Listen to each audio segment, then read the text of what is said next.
Now, I'm not saying this is like Christmas morning, far from it, but the make the beep stop part for the car is with the delivery company.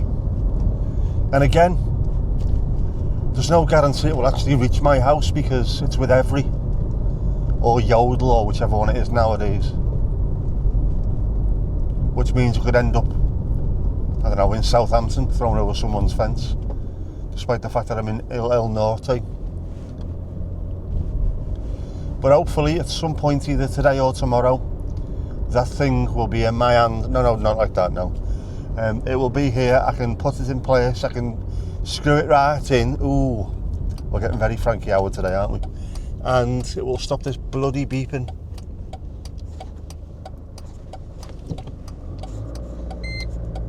That, exactly that. I'll stop me gearing off, man, that. Isn't that great news, everyone? Isn't that great news? It's fantastic news. It's the kind of good news you didn't realise that you needed to hear this morning, is it? An antidote to the ills of the world. The yin, the yang.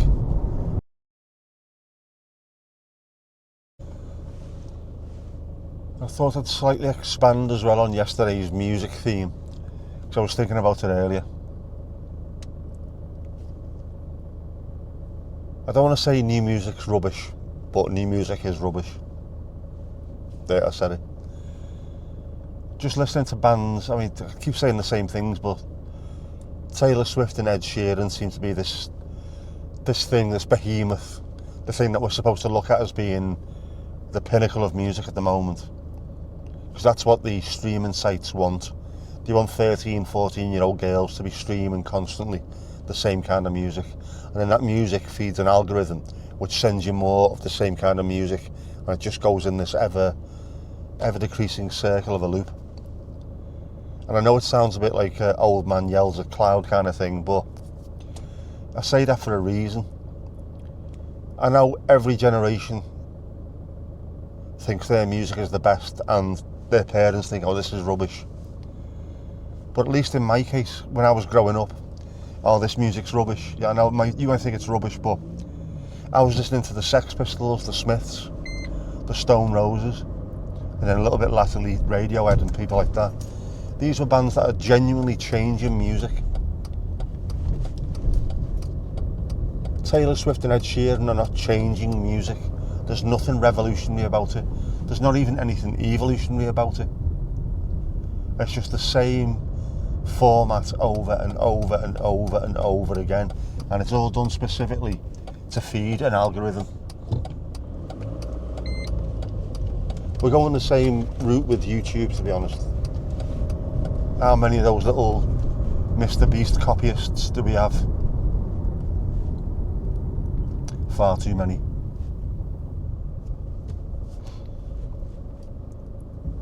But even if you didn't like the kind of music when I was growing up, I'm pretty sure that my parents were, I don't like the Sex Pistols, but this is genuinely a shift, a paradigm shift in music. This is not like ours. This is all of a sudden, and it was a cultural movement, don't forget, like the punk. A societal shift. You're not going to get that with Ed Sheeran, Taylor Swift. And to be fair, Taylor Swift is at least trying to do something for society. She generates money in the places where she goes and does her concerts. She acts as a Mercedes driving lunatics. She acts as a good influence on kids, I think. But even so, it's still not. It's not a change in music. It's not a completely different shift. It's just rinse, repeat, rinse, repeat, rinse, repeat. We need more than that. We deserve better. Where's the next revolution going to come from? It just doesn't feel like there's going to be one. And there should be. It should be easier than ever to be able to do this. Because again, punk bands used to press their own records, their own 7-inch singles, and release them themselves. People used to photocopy fanzines, they'd write a fanzine and release it themselves. We live in an era now where through digital, you can, with just an iPhone or an iPad or a computer, if you've got GarageBand on your phone or your tablet, you can create an entire, not just a song, an entire catalogue of music yourself with very little musical ability, which is what punk was, of course. Just doing it. You can't play, it doesn't matter. We're going to make noise, we're going to shout over it. This is our time. You could do that. Fanzines, you can have a blog, a vlog, both. The tools are within us to be able to do this, and it just doesn't seem to be the youth coming through who have the energy or the wherewithal to want to be able to do this. There's got to be the next movement. That's how music works.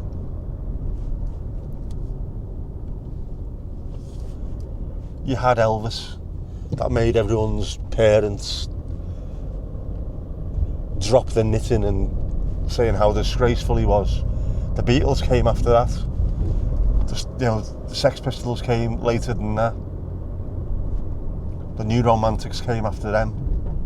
There was always a shift. Every few years we moved forward. New Romantics followed by the Smiths, all the indie stuff. They were followed by Acid House and the dance stuff, Second Summer of Love in the late 80s. That moved on and moved on and moved on to Oasis, Blur, Britpop. Where has all that change now? Where's it going to come from? What's it going to be? I just don't see it myself at the moment.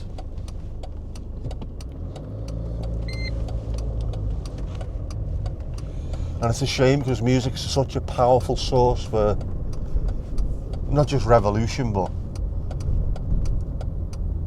just for change. Doesn't have to be revolutionary change. Just that slight shift.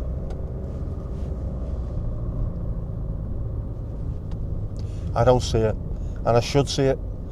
My daughter's almost 19, so I sort of see what her and the last 3 or 4 years have been like.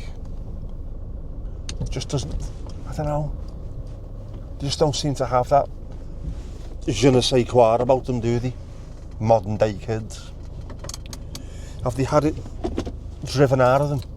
Is that what it is? Are they complacent? Are they lacking the same kind of energy that we had? We wanted revolution. We wanted our voices to be heard. They want to be TikTok famous for doing stupid dances. Is that where we are now? Or am I doing these kids a disservice?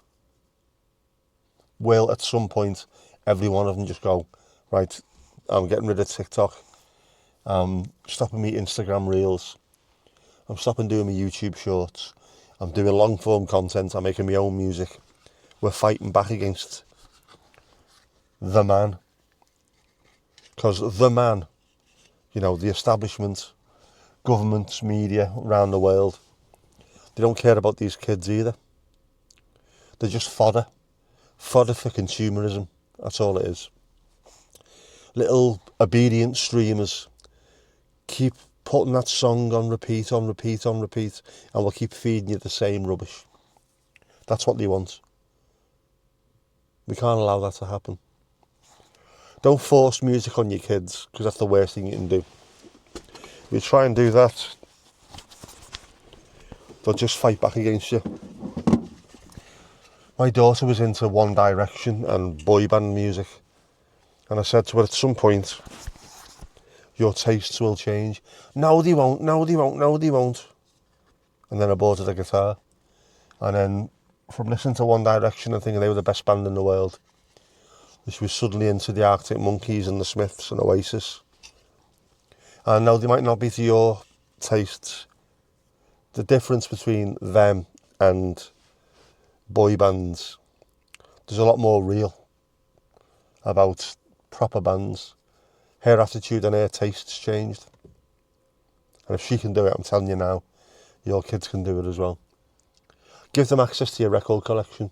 Show them how to actually enjoy vinyl records. How to take care of them. How to smell the vinyl. Sounds disgusting, doesn't it? And how to actually read an album cover. To take delight in looking at the artwork, to hold it. To read all the little bits on the back about who produced it, who engineered it. All the thanks to. Yeah, the smell of vinyl. The act of putting it on a record player, of hearing the needle drop, of hearing actual music rather than compressed audio files on a streaming site. Give them access to that. If they don't like it, they don't like it, but you've given them a palette. If they want to keep on drawing in monochrome on beer mats, let them. But you've given them a palette. That's all you need to do. And hopefully they can then go and find their own sound. And then when they find their own sound from listening to your sounds, they can do what I did for me dad. He gave me the Beatles, Jerry and the Pacemakers, all the bands like that. And I started giving him the likes of Oasis, Pulp, Blur, Radiohead, Stone Roses.